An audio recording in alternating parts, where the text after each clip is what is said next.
Target pang palaguin ng Department of Science and Technology ang industriya ng textile at kultura ng paghahabi sa Mindanao. Kung paano, alamin sa ulat ni Chris Ver, hinayon ng PIA Soc Sargent.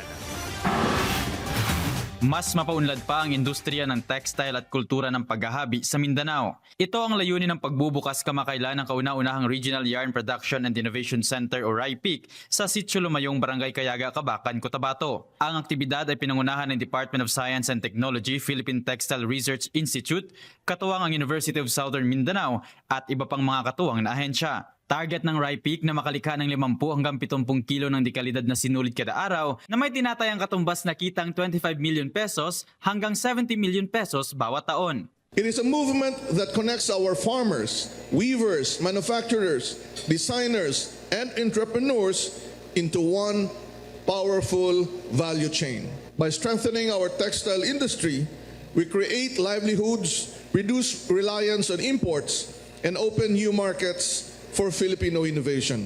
Ayon sa DOST-PTRI, layunin din ang pagtatayo ng RYPIC na matugunan ang limitadong supply ng yarn sa bansa na isa sa mga hamon na kinahaharap ng mga habi.